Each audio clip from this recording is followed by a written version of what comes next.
Okay, this is another weekly update. Not a lot of construction this week because we had processions.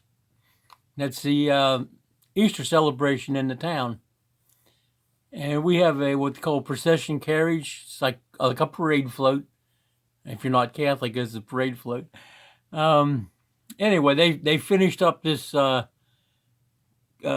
center bottom concrete, and then we go right off onto the next thing here. Okay, this is the house in town that Roger and Jellen own and we stay at. And this lumber here that's strapped loosely together here, that's part of our procession carriage. The bugs carried it away. I thought it was something that had been in the family for, 100 years. And I've been trying to preserve it one board at a time. And I found out last year that the one we got now was built in 1996. So it's not an old carriage. It's, current. So last year I took off all the damaged wood from the base frame up and threw it away. It was mostly tied together with delaminating phenolic board and anything we could find, and probably 100 pounds of torque screws tying it all together. The real carriage is the stuff that goes on top. This is the wheels that goes underneath of it. So there wasn't anything that was historic to salvage. What was historic, we saved. This is what we just looked at in the picture sitting on the top up here. And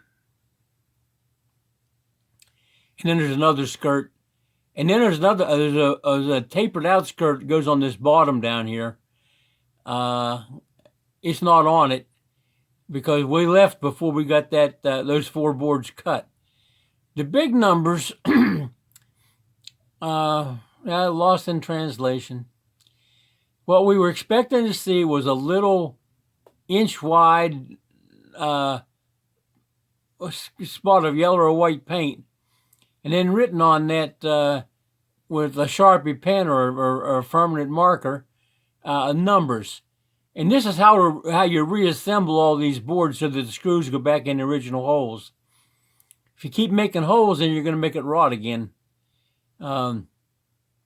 This time we didn't make it out of cocoa lumber and stuff like that. It's made out of Nara. It's good for 20-some years unpainted. But we put a couple coats of paint on it. And then they take it apart and stack it by numbers. The numbers go on in the reverse order to put it back together. First piece off is number 1, second piece off, number 2. Obviously, this is the fourth piece they take off, number 4.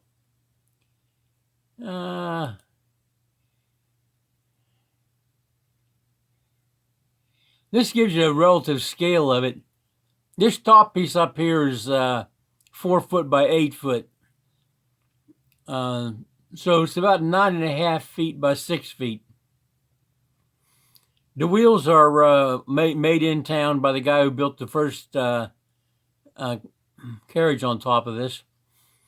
It's a flat bar rim, rebar spokes, a strip of car tire or something stretched around the outside and bolted on there.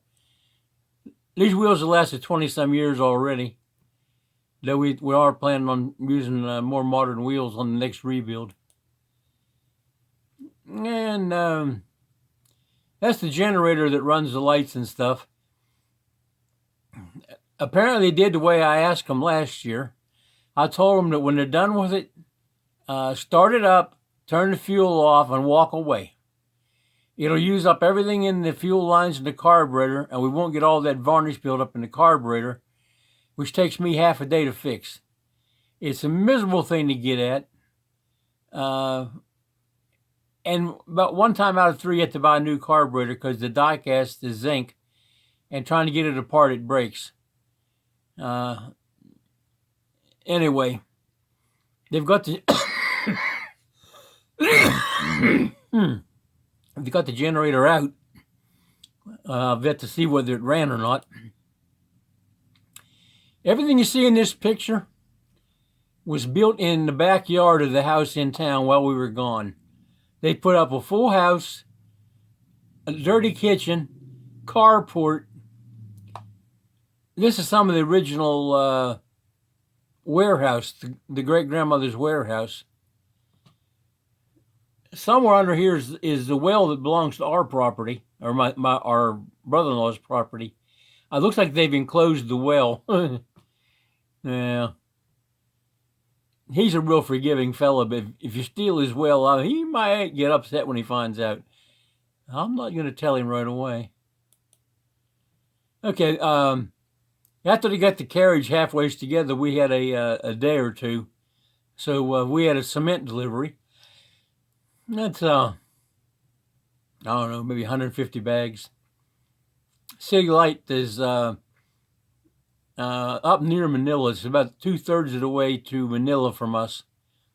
And we get the best price for them, even though we have to pay for delivery. So we get rebar, Sahara, flat bar for Benji Boy's security grills. There's a guy who works there, who's a runner for a guy that has a really big truck. You could put a couple of them on top of it. It hauls 42 cubic meters of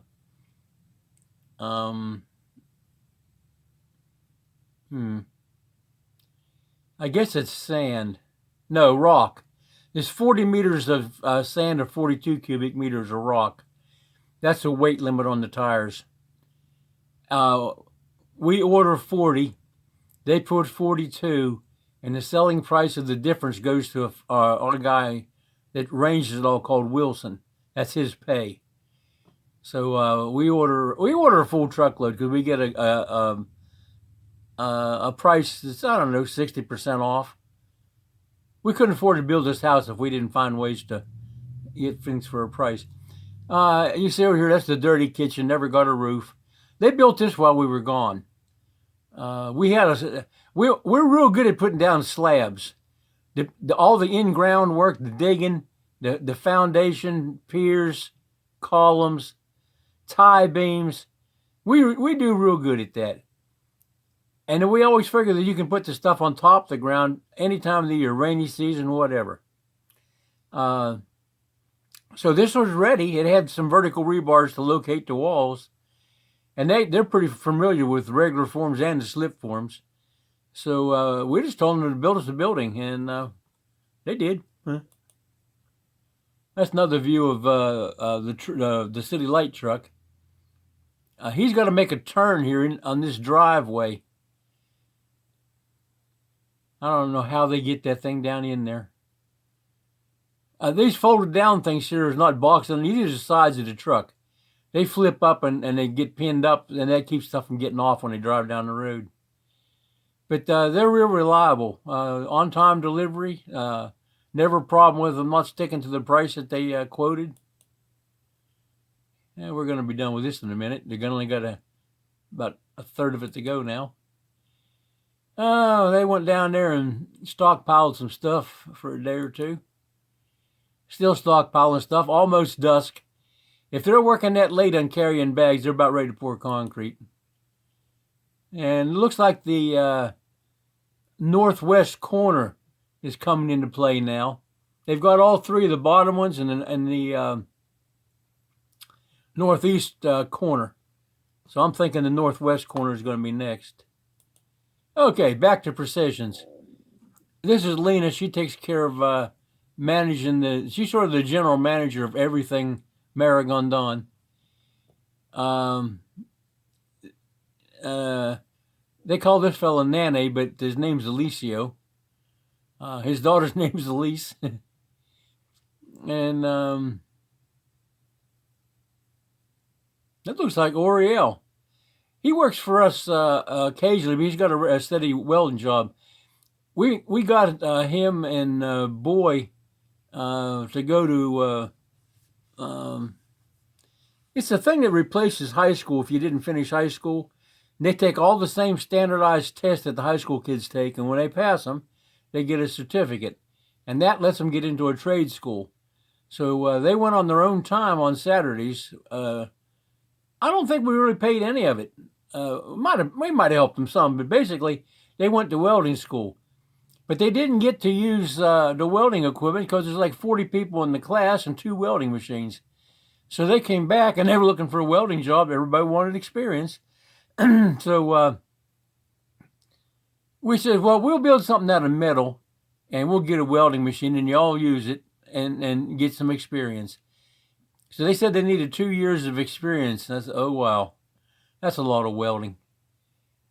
And so somewhere between me and my wife and Benji and Boy, that's Lucas, we decided we'd build security grills for the windows.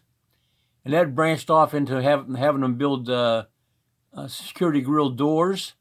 They're the actual doors. We want a lot of ventilation, so we just made the grills doors, and we hang curtains and stuff in front of them, and for to stop light from coming through.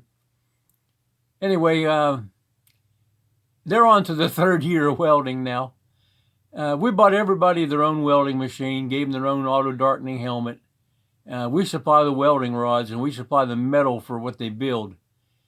But they all got really good at it. We supply them a 6013 welding rod that's smokeless. They have usually there's only like one inverter welder, and that belongs to Boy. And then Boy's got the I don't know, it's about a 300 amp welder, a Yamato. And then we have another one exactly the same with a different name on it. And Benji, they own them. We gave them to them. The day they come in, you're responsible for it. And we bought long welding leads for them and arranged for electricity. But they take care of everything. They left the one inverter welder out after 3 years one night up on top of the house. And somebody appropriated that. And since I'd borrowed it from one of the other guys to let a different guy use it, I said, well, I guess I'm responsible for that. I'm a real unhappy camper, but I'm going to replace it. But if you loan it out this time, it's on you. You cannot loan it to him. It's yours. If you want to loan it to him because he's your buddy, you need to make sure he puts it up at night, because I'm not buying the 3rd one. I got the 3rd one sitting in the shelter in the box. Just when the time comes, we'll hand it out. But as far as they know, there's no 3rd welder. All this statuary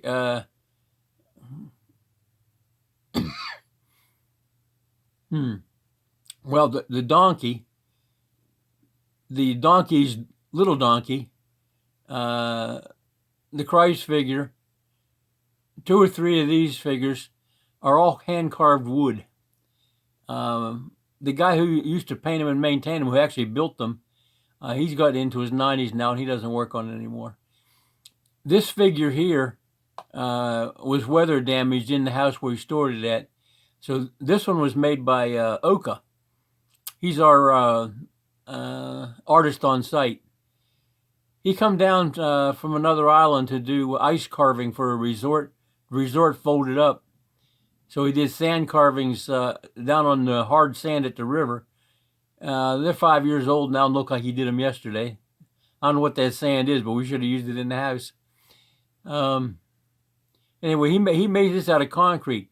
Basically, you've got everything that sticks out of the costume is made out of concrete, and inside that's an armature frame of rebar that the costume just hangs over.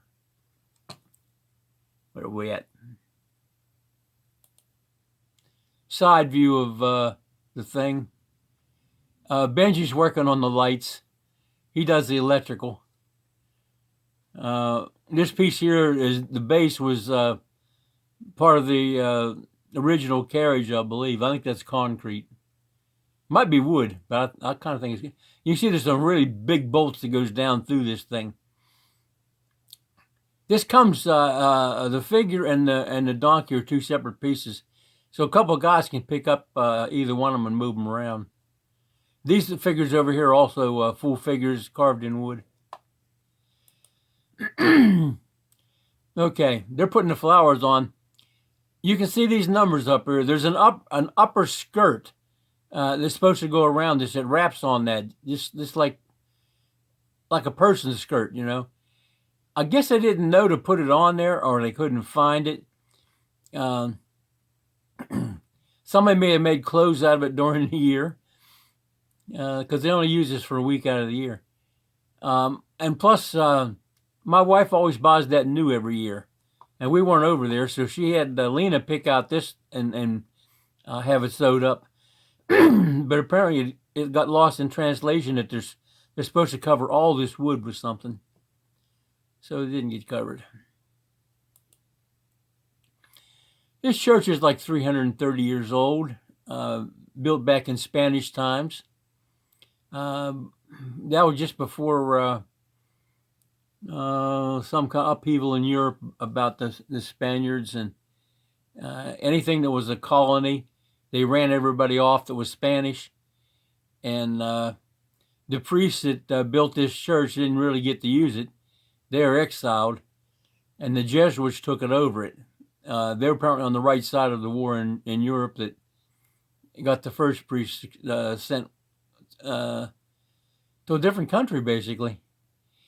This is our procession carriage, if you've seen it in a couple pictures already. On the main procession on Wednesday, there's usually 2 processions and sometimes 3. Depends on the priest. We're number 2 in line on Wednesday. Now, they have to park these so that they can pull them out in order. So this is where number 2 parks. The first procession will be on Sunday? I think it's Sunday. 4 o'clock. It's 4 o'clock in the morning, middle of the night, in the dark. So you better have your lights working.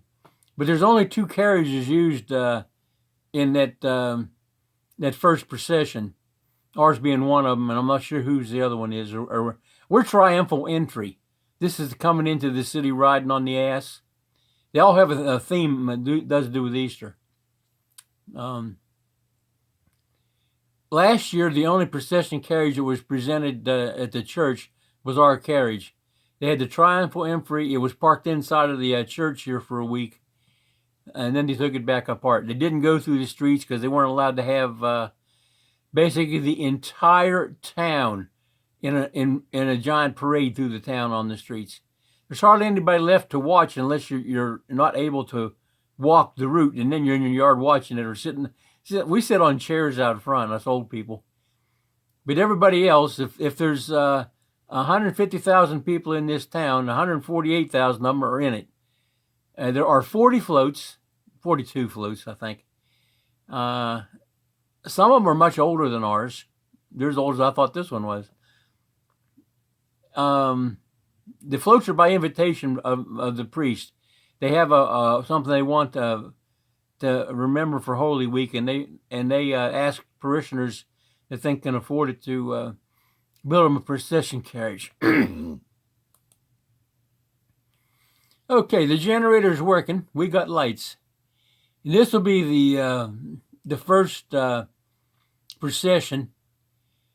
I don't know if we are the only carriage in it or there are 2. But if they're doing triumphal entry, we'd be first in line.